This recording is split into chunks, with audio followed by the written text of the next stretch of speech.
8. The pessimist. The pessimist is the person who always expects the worst in any situation. They live in a constant state of distrust and negativity, anticipating failures, disappointments, and problems. While sometimes their fears may be justified, their negative outlook on life becomes an obstacle to finding solutions and opportunities. They cannot see the positive side of things and are always ready to remind you of everything that could go wrong. Stoicism, on the other hand, teaches us that adversity is not something to fear. Stoics do not view pessimism as wisdom, but as a form of weakness. According to Stoic principles, we must prepare for the worst without allowing negativity to consume us. Virtue allows us to face any challenge with serenity and equanimity, regardless of what happens around us. Helping a pessimist, if they are unwilling to change their mindset, can be a wasted effort. They see problems where others see opportunities, and their attitude can be so contagious that it negatively affects everyone around them. The pessimist often doesn't seek real solutions to their problems. Instead, they want to reinforce their belief that everything is doomed to fail. Stoicism encourages us to approach things with rationality and prudence, not to be carried away by irrational emotions. Helping a pessimist who refuses to see things differently only drains us emotionally and distances us from our own inner peace. The pessimist needs to train their mind to see difficulties as opportunities for growth, rather than as threats to their well-being. Saying no to a pessimist does not mean being insensitive, it is an act of self-care. We must protect our own positive outlook on life to avoid being dragged down by the negativity of others. Stoicism teaches us to be mindful of the people and circumstances that influence our mental peace and to set clear boundaries with those who are not seeking solutions but only want to feed their gloomy worldview. 9. The dishonest person. The dishonest person is someone who lies, manipulates the truth, or deceives others for personal gain. While they may be charming and convincing, their actions are always motivated by the desire to exploit others. Dishonesty is a toxic behavior that can destroy trust and damage relationships because you never know if the person is telling the truth or twisting reality for their own benefit. Stoicism is a deeply ethical and moral philosophy that places great emphasis on the virtue of honesty. For Stoics, integrity is essential for a fulfilling and meaningful life. Honesty and transparency are key to a virtuous existence, and dishonesty goes against everything Stoics believe in. Helping a dishonest person is a mistake because dishonesty undermines the foundation of any true relationship. When dealing with a dishonest person, we must stand firm in our conviction not to support behaviors that go against our values. The principle of justice tells us to act with integrity and not allow others to manipulate or use us. Stoicism reminds us that the only thing we truly control is our own actions and decisions, and we must do what is right, even when others do not. Saying no to a dishonest person is an act of self-protection and morality. You are not only protecting yourself from being manipulated or deceived, but you are also affirming your own principles. By refusing to help a dishonest person, you are doing the right thing not just for yourself, but also as a way to uphold dignity and respect in human relationships based on trust and sincerity. 6. The emotionally immature. The emotionally immature person is someone who has never learned to manage their emotions in a healthy way.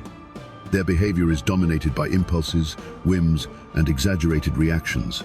When faced with difficulties or adversity, instead of seeking solutions or remaining calm, they are overwhelmed by anger, frustration, or sadness, without attempting to understand what is happening or how to improve the situation. From a Stoic point of view, this emotional immaturity reflects a lack of self-mastery and self-awareness to fundamental Stoic principles. A Stoic seeks to understand their own emotions and control them, rather than being controlled by them. Emotional immaturity becomes an obstacle to achieving inner peace, as this person constantly lives at the mercy of their emotions. The Stoic response to such individuals is clear. Emotional maturity must be developed internally. Others cannot resolve a person's immaturity if they themselves are unwilling to confront their own lack of emotional control. Helping an emotionally immature person is not an effective solution if that person is not taking steps on their own to improve. In fact, playing along with their impulsive reactions only reinforces their cycle of immaturity. Additionally, Stoicism teaches us to establish clear boundaries with people who are not willing to take responsibility for their emotions. Constantly helping an emotionally immature person only creates dependency. The best form of support is allowing them to learn on their own by guiding them toward reflection and responsible action. Otherwise, there is a risk of continuing to feed their inability to face life's challenges with maturity. The emotionally immature individual does not understand that emotional control is a skill that must be cultivated over time. Although it can be difficult to deny help to someone close who seems to need it, what they truly need is to learn to manage their emotions themselves. The process of emotional maturation is one of life's most important experiences, and saying no to the constant demand for support from such individuals is an act of self-respect. Helping them excessively only prolongs their immaturity and prevents them from growing. 7. The opportunist. The opportunist is the person who is always asking for favors, but never returns them or shows gratitude. They take advantage of others' kindness and are never willing to offer anything in return. They may never directly ask for something, but you always know they are expecting you to do things for them without genuine reciprocity. Deep down, they don't truly value your efforts or time. They simply expect you to be available whenever they need you. From a Stoic perspective, this kind of person reflects a selfish mindset that does not acknowledge the importance of reciprocity in human relationships. Stoicism teaches us that relationships should be based on mutual respect, the recognition of virtues, and justice. Helping someone who continuously uses you without offering anything in return is dishonorable for both you and them because it perpetuates an unfair dynamic. The opportunist often has no intention of changing their behavior because they see no reason to do so. Instead of expressing gratitude or reciprocating favors, they continue to expect others to sacrifice for them. The Stoic lesson here is simple. We must not allow others to treat us as if we are merely a resource for their convenience. Helping someone who takes advantage of you is not an act of generosity but of self-deception. You are not truly helping them. You are feeding their indifference and lack of consideration. The principle of justice and virtue is key in this case. Stoicism teaches us that we must act according to what is just and virtuous, which means recognizing relationships where there is a healthy balance of giving and receiving. If someone constantly takes from you without giving anything back, that relationship is unbalanced and unhealthy. The principle of moderation is also essential here. It's not about completely rejecting that person, but rather recognizing when your generosity is becoming self-destructive. By setting firm boundaries and saying no to such people, you are protecting your energy and well-being while also teaching them the importance of reciprocity and respect. Finally, the victim, like the emotional manipulator or the energy vampire, is not looking for a real solution to their problems. They are looking for someone to give them excuses to stay in the same cycle. Our duty as individuals is to help others through example and support, but only if they are willing to change and improve. 5. The chronic depressive. The chronic depressive is someone who seems trapped in an endless cycle of sadness, hopelessness, and distress. Although they may receive help or emotional support from those around them at times, their situation rarely improves. Their sadness appears to be their natural state, and when someone tries to offer advice or support, they reject or minimize it. People who encounter a chronic depressive feel a constant need to help, but often end up frustrated because there are no real changes. From a Stoic perspective, the key is recognizing that not all suffering is something we can fix for others. Suffering is part of life, and while we can empathize with others and offer support, we cannot take control of their emotions or lives. Stoicism places a strong emphasis on self-determination and conscious action. No one can escape chronic sadness unless they make the decision to face it and take action.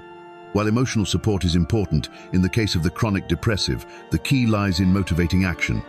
If a person is immersed in sadness and unwilling to change their perspective or take concrete steps to improve, all the support efforts may be in vain. Helping someone who is not willing to help themselves is like trying to fill a container with a hole in the bottom. The help will simply be lost, and you will be left empty. The Stoic principle of rationality over emotions is essential here. Instead of falling into the trap of blind compassion, we must be aware of when our help truly contributes to the person's growth and when we are merely feeding their cycle of despair. Helping someone who refuses to change is not only useless in many cases, but also counterproductive. This does not mean we should abandon people in their pain, but rather that we must understand that recovery must come from within the individual. The chronic depressive needs help, but not in the way many think. They need to be shown the path toward action and a shift in perspective. Instead of just offering comfort, we need to help them develop tools to face adversity with resilience, as Stoic principles teach us. We cannot control other people's emotions, but we can offer them an example of how to confront them with dignity, rationality, and action. In conclusion, the chronic depressive is someone who is not taking control of their life and needs to awaken to the idea that it is their responsibility to find the path to change. Helping them does not mean giving in to all their emotional demands, but rather inspiring them to make decisions that allow them to break free from that cycle. By saying no to their constant request for help without action, you are fostering their independence and therefore their true well-being. Additionally, Stoicism emphasizes self-discipline. Helping someone who constantly complains and does nothing to improve their life is a waste of resources because that person is not taking control of their own life. We cannot allow other people's complaints to consume us, as this takes us away from our own inner peace. By saying no to a person who constantly complains, we affirm our emotional autonomy and avoid being dragged down by their negativity. The Stoic lesson here is clear. We must learn to recognize that we cannot change other people's mindsets, but we can decide where we place our attention and energy. Don't let other people's complaints distract you from your own goals and emotional stability. True help is the kind that motivates change and growth, not the kind that remains stuck in an endless cycle of complaints. 4. The victim mindset. The victim is the person who always sees themselves as a victim of every circumstance, no matter what happens around them. This person believes the world is against them and that all the negative things that happen are someone else's fault. The victim never takes responsibility for their own mistakes or the decisions that led them to their current situation. Instead of looking for solutions, they remain trapped in a constant state of complaint and resentment.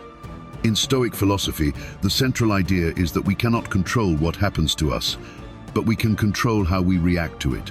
This means that although external circumstances may be unfavorable, our response to them defines our emotional well-being. The victim does not practice this idea. Instead of taking responsibility for their own thoughts, emotions, and actions, they shift the blame onto others and their circumstances, keeping themselves trapped in a cycle of unnecessary suffering. The Stoics teach us that the first step to inner peace is accepting that some things are beyond our control. While it is natural to feel frustration over the difficulties we encounter in life, what truly matters is our ability to face them with dignity, resilience, and rationality.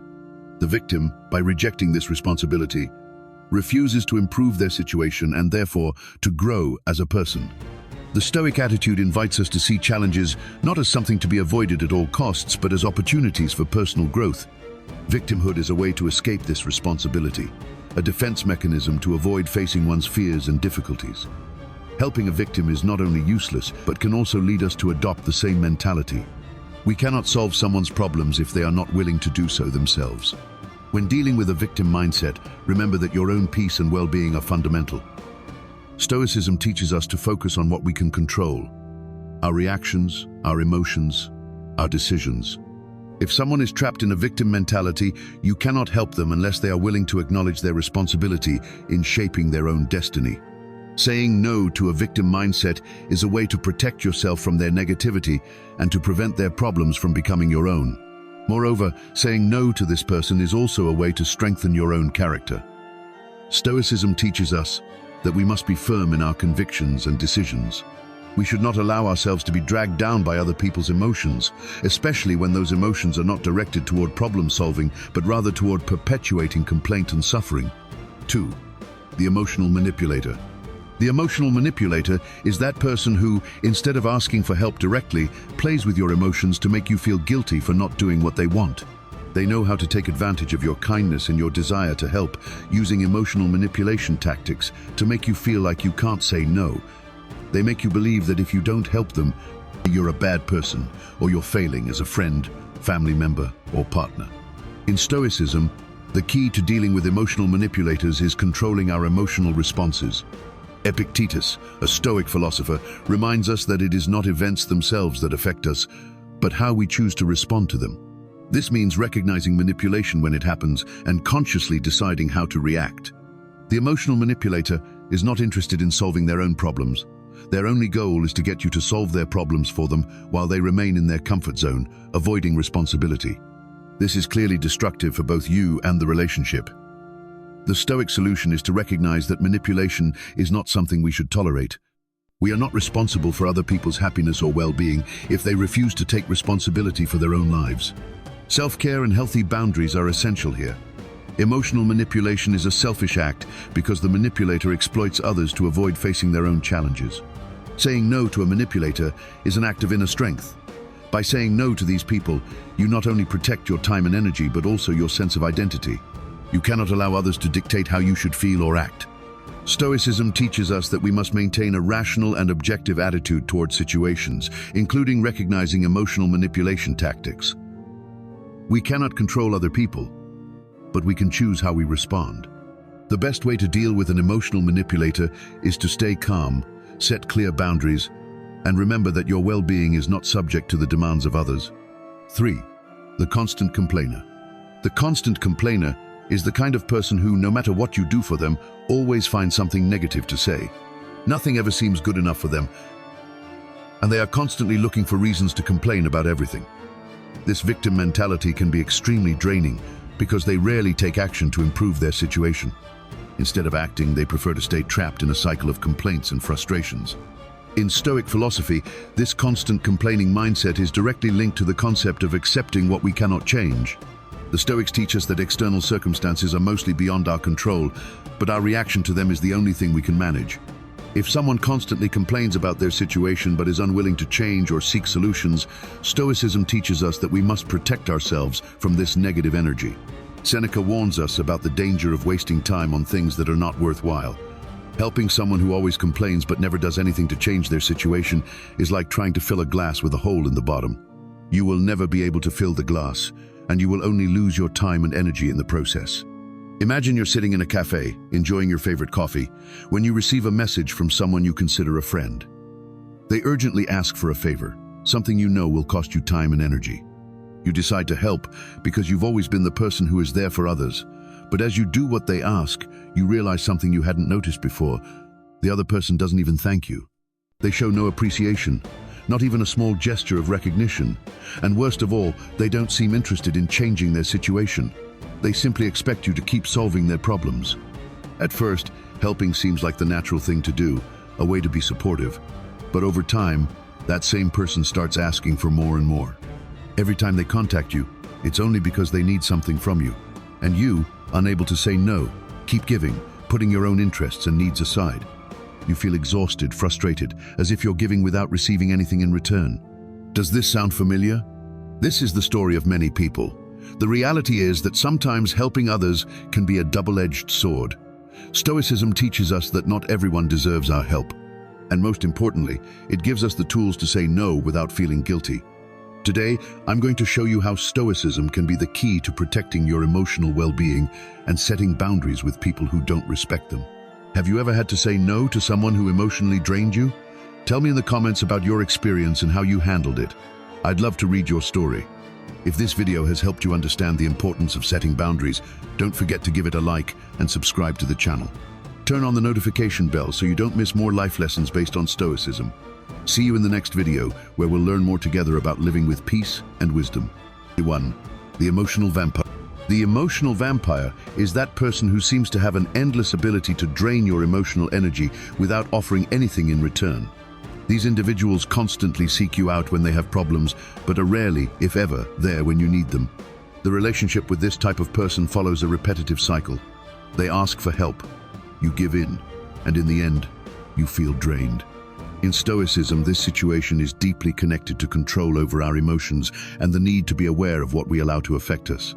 Seneca, one of the great Stoic philosophers, teaches us that we must protect our inner peace from everything we cannot control. The emotional vampire feeds on your time, your empathy, and worst of all, they show no gratitude or desire to change. The key to dealing with these people, according to Stoicism, is understanding that emotional well-being is something we must safeguard. Helping an emotional vampire is not only useless but turns you into the victim of an unbalanced relationship. When a person is unwilling to change their behavior, your efforts to help them will only erode your own peace. The Stoic principle of indifference to things beyond our control is crucial here. We cannot control other people's emotions and behaviors, but we can decide how we react. The first step is recognizing that this person is using your emotional resources without giving anything in return. Saying no to them is not only necessary but healthy. It's important to remember that in Stoicism, self-care is key. Taking care of yourself is not selfish. It's essential if you want to be truly useful to others without draining yourself. To protect your well-being, choose carefully whom you help and how. Not everyone deserves access to your emotional energy, and it's perfectly okay to say no to those who only seek to take advantage of your kindness. This act is not only a form of self-defense, but also a way to strengthen your own peace and serenity. Now that you've learned about the 9 types of people to whom you should deny your help, it's important to reflect on how this applies to your daily life. Stoicism teaches us to be selective about whom we give our time, energy, and resources to, because these are limited and valuable. By saying no to those who seek to take advantage of us, we are not only protecting our inner peace, but also cultivating healthier relationships based on mutual respect and reciprocity. Remember that the fundamental principle here is that, as human beings, we must take care of ourselves before we can effectively help others. If we constantly sacrifice our well-being to please others, we only end up exhausted and allowing people to take advantage of our kindness. Saying no is not an act of selfishness, but of self-respect. It is a way of practicing Stoic wisdom and protecting our energy for relationships and situations that truly deserve our attention and effort. Now, I invite you to reflect on the people in your life who fit into any of these profiles. Are you allowing them to drain you emotionally? Are you giving in too much to others' demands? This is the perfect moment to start applying what you've learned today. If this video has helped you understand how to set healthy boundaries in your life, I'd love to hear your thoughts in the comments. What do you think about the people we've described? Have you encountered any of these types in your life? Share your experience. And if this content resonated with you, don't forget to like, subscribe to the channel, and activate the notification bell to receive more lessons on Stoicism and how to live a more balanced and fulfilling life. See you in the next video.